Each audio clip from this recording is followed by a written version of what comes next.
Well, we're almost to the top of the mountain, and that means almost at the end of this Lost Castle series.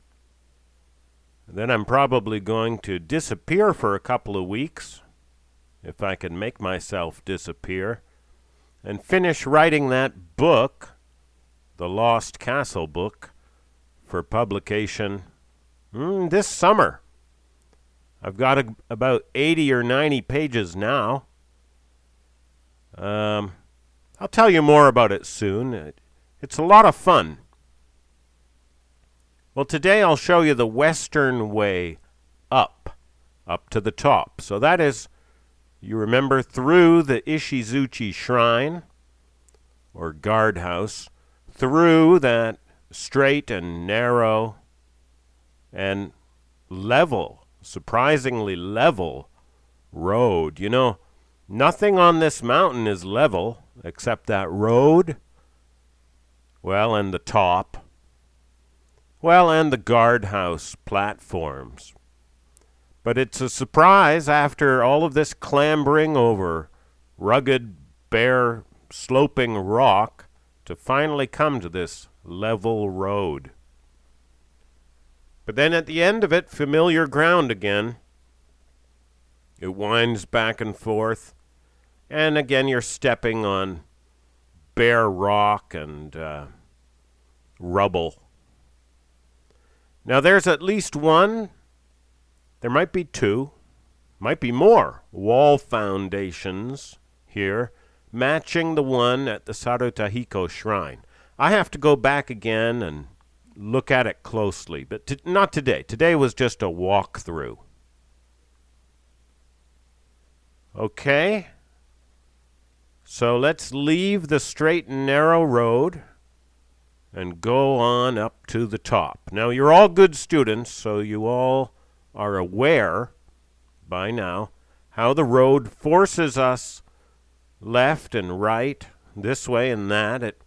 It forces your more protected shield side one way and turns your more vulnerable weapon side the other way. And that's been designed into this castle since the very bottom and all the way up. So watch out for that. Be sensitive to that. Okay, let's go.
Up at the top, it is time for breakfast.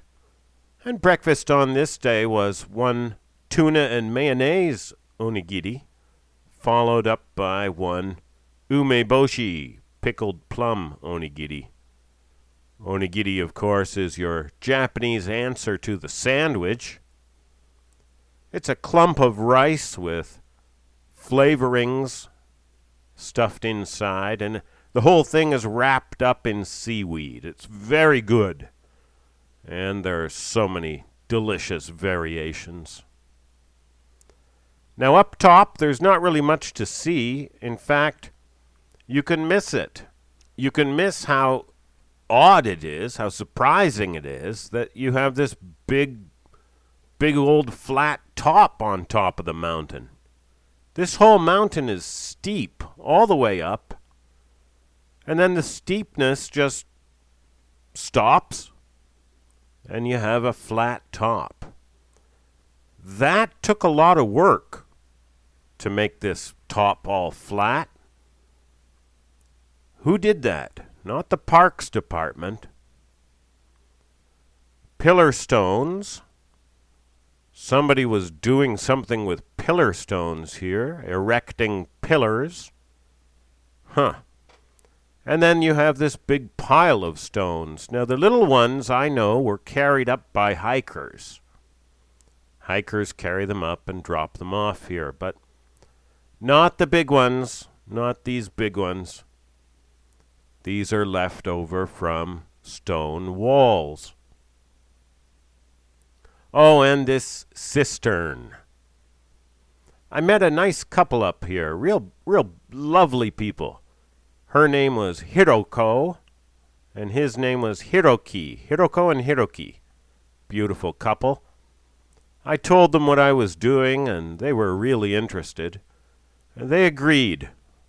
This looks like a well, or I think it is a cistern. Yeah, David was right. It's a cistern.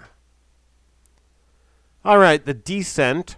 I plan to go down and follow the ridge all the way around and come down where the spring bubbles out of the ground, the spring that supplies the moat. But it's kind of a long way. So I thought instead, what if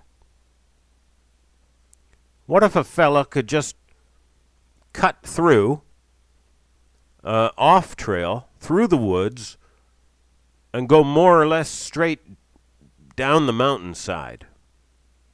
Because it's not so steep on the back side. So that's what I did. And that's where I found this.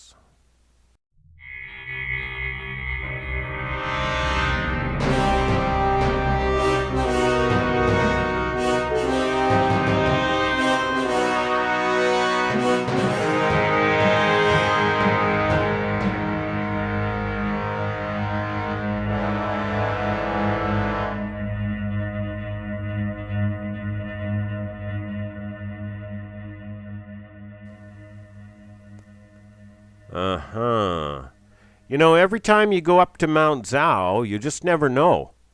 You never know what you're going to find. Sometimes more bits of 1,300-year-old lost castle, or another megalith, or another weird stick or timber structure. This is the mountain that keeps on giving. Down at the bottom, I ran into Hiroko and Hiroki again. They'd come down the front way. I told them, I gave them homework. I told them, watch out for this and watch out for that, and they did. They were getting it, and they were really into it now. So I gave them a tour of the third ring west defenses, and yeah, they're very, very excited about it all. Speaking of tours, I'm taking my journalist friend tomorrow.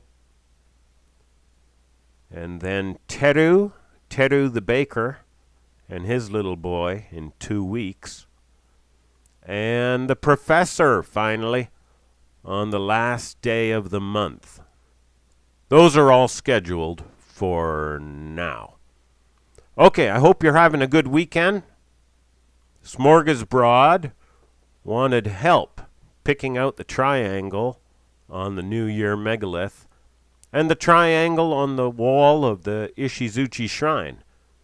And I was just thinking about my favorite triangle songs. Of course, the old triangle as performed by the Pogues, and the beautiful triangles on the wall by the Rheostatics. I sure wish I could play them for you. I guess I'm not allowed to, but I'll leave links to them. And, of course, honorable mention to Triangle Love Letter by the girl group Triangle. Okay, I love you. Bye-bye.